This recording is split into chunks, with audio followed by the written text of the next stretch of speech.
Mandiri ya? Mandiri, betul Oke. Kak.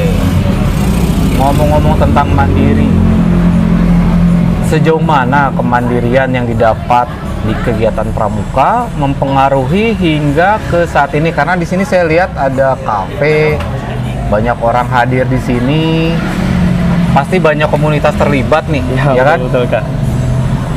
Tapi pada dasarnya semua ini kan akarnya dari kesukaan Kak Puji di kegiatan pramuka. Ya. Nah, bisa ceritakan awal mula dari kemandirian itu sampai bisa membuka lapangan usaha seperti ini.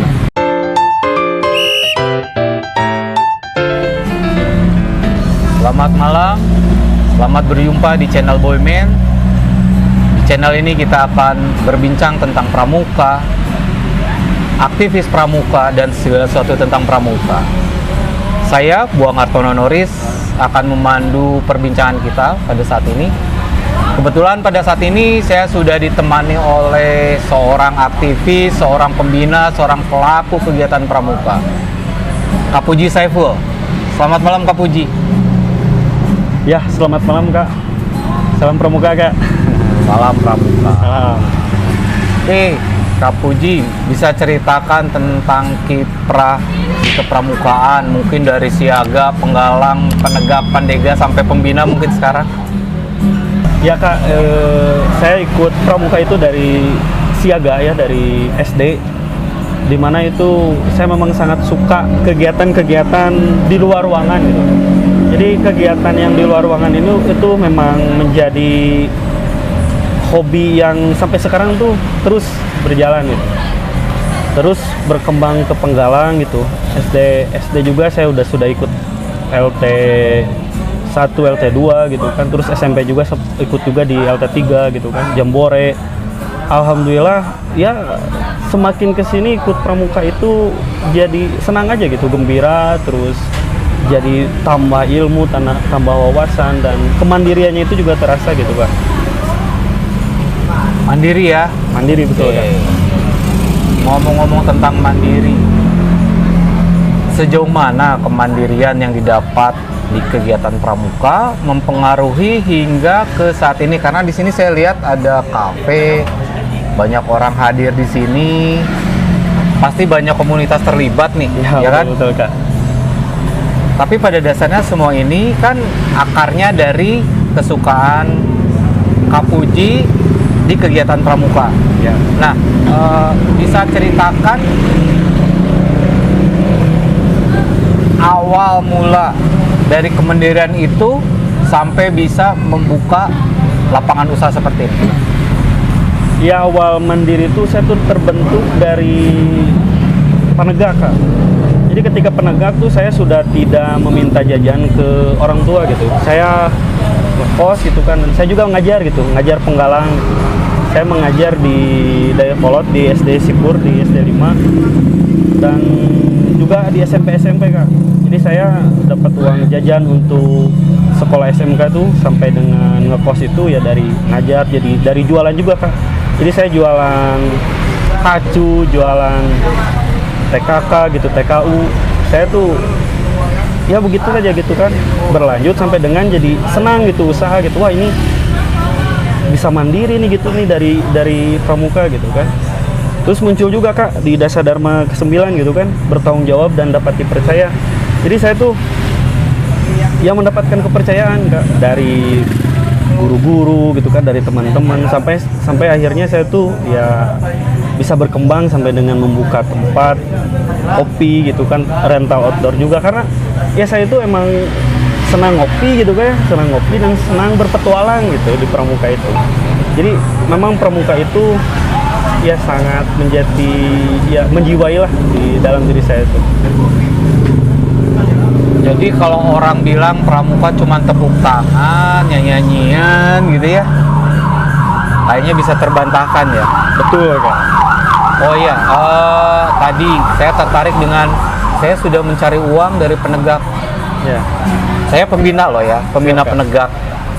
Ada poin di SKU kan, Ya betul. harus bisa membayar Iuran. iuran Betul. dengan usaha sendiri. Betul. Atau ada menjelaskan tentang kewirausahaan. Oh, ternyata ini aplikasi dari SKU Penegak ya. Betul Kak. Aplikasi. Takut nggak jadi Bantara. Alhamdulillah saya juga Bantara beres, Laksana juga beres Kak, alhamdulillah Kak. Sampai Garuda? Belum Kak, kalau itu Kak. Belum sampai kalau Garuda. Oke, dilanjutkan tadi dari kemandirian yang didasari dari aktivitas pramuka. Ini modalnya dari mana nih bikin usaha kayak gini? Ya tadi Kak, dari poin dasar dharma 9 gitu kan, bertanggung jawab dan dapat dipercaya gitu kan. Jadi ketika saya tuh dapat modalnya tuh, awalnya saya kerja tuh Kak, nabung gitu kan.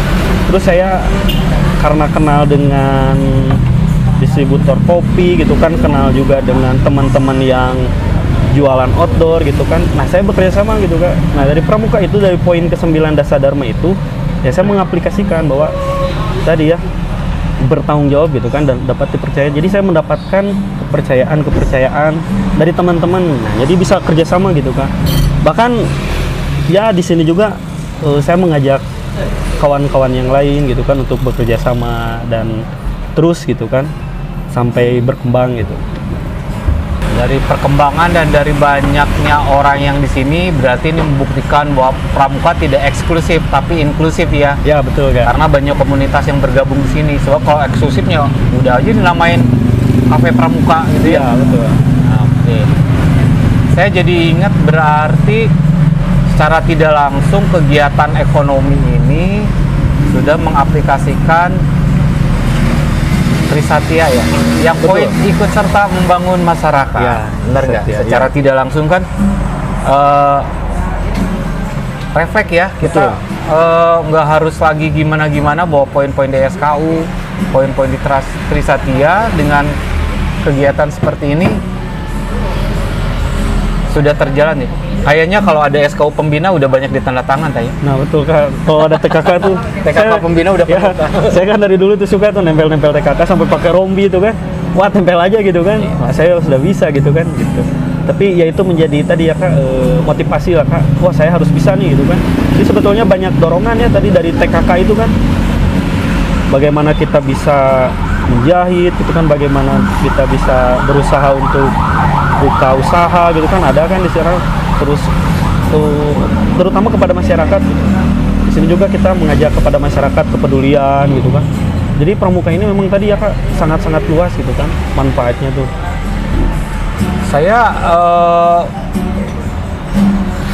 pernah ngobrol, bahkan pernah dikasih tahu. Ini ada pengalaman. Iya, siap. Jadi obrolan ini, saya kan seorang pembina penegak. Saya bawa anak buah saya suatu saat lomba. Kami juara nasional. Wih, mantap Kak. Saya bangga kan. Nah, ada alumni sebetulnya, tapi rekan saya Kak Saiful Bahri, dulu posisi beliau adalah sekretaris Keluarga Jabar. Saya ceritain, oh anak-anak juara gini, bla bla bla bla. Saya berharap waktu itu saya akan dapat pujian gitu loh, hebat gitu. Ternyata, oh ya, kebetulan waktu itu juga ketua keluarganya Kang Dede Yusuf. Nah, dari obrolan situ saya malah ditegur, kamu mau sampai kapan bawa anak penegak masih lomba seperti penggalang? Anak penegak kalau lombanya masih tekpram itu juga, nanti efeknya apa setelah mereka tamat SMA? Saya ingat juga wajangan Kang Dede waktu itu pernah bilang, yang harus ditekankan adalah anak pramuka, terutama penegak dan pandega, setelah lulus mereka jadi apa dengan kemampuan menguasai tekpramnya, materi-materi pramuka. Itu omongan itu disampaikan ke Saiful Bahri waktu itu. Saya jadi ingat. Jadi dia bilang kalau anak penegak masih berlombanya semapur, maksudnya masih ngapa, oh itu udah biasa. Tapi apa yang didapat dari life skill setelah mereka tamat SMA atau tamat kuliah, atau dengan kata lain Kang Saiful Bahri dan Kak Dede Yusuf bilang, bisa nggak seorang anggota pramuka hidup dari kemampuan tekpramnya?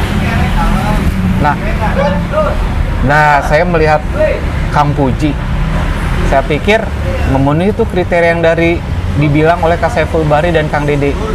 dari Tekpram bisa hidup apa enggak? Ya betul Kak. Minimal bisa melatih dan menghasilkan penghasilan ya. Dan yang lebih luas seperti ini. Saya pikir kalau Kang Dede, Kak Saiful Bahri tahu, saya yakin walaupun mereka nggak ngomong, mereka bangga, wah omongannya udah apa ya, ternyata walaupun tidak disampaikan secara apa gitu ya, pengumuman, tapi apa yang disampaikan pada saat itu Kang Dede Yusuf selaku Ketua Keluarga dan Kak Saiful Bahri selaku Sekretaris Keluarga, salah satu contohnya sudah terbukti lewat Kang Puji ya, bahwa melalui Tekpram bisa hidup. Kak Puji, sekarang yang ingin saya ketahui, modal awal dari membuat ini tuh berapa kira-kira waktu itu? Jadi saya tuh sebetulnya kalau berbicara modal tuh saya beberapa tahun ke belakang tuh mengumpulkan alat-alat kopi tuh Kak. Jadi tidak langsung belanja sekaligus ya Kak. Jadi awalnya tuh karena tadi ya di Pramuka itu mengajarkan tahapan gitu ya, dari siaga, penggalang, penegak gitu. Nah saya juga dari usaha juga begitu Kak. Jadi dari saya punya gelasnya dulu gitu, gelas kopi, terus dari punya alatnya gitu kan, sampai dengan punya beberapa alat yang lainnya gitu kan. Nah begitu aja Kak, modalnya tuh nggak langsung nggak langsung harus sekian puluh juta gitu. Jadi nabungnya itu bertahun-tahun Kak. Tadi ya kemandirian, sama saya juga tenda gitu Kak. Ya saya rental outdoor gitu Kak ya. Saya cuman diawali dengan punya 2 tenda Kak. Nah berkembang gitu. Jadi sekarang punya 20 tenda gitu Kak.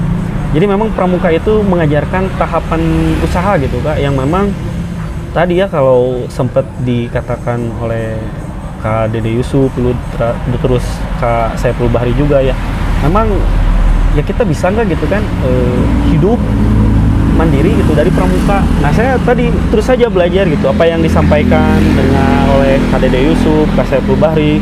Itu juga saya sempat ikut gitu Kak, ikut bagaimana pembinaan dari beliau gitu kan yang disampaikan.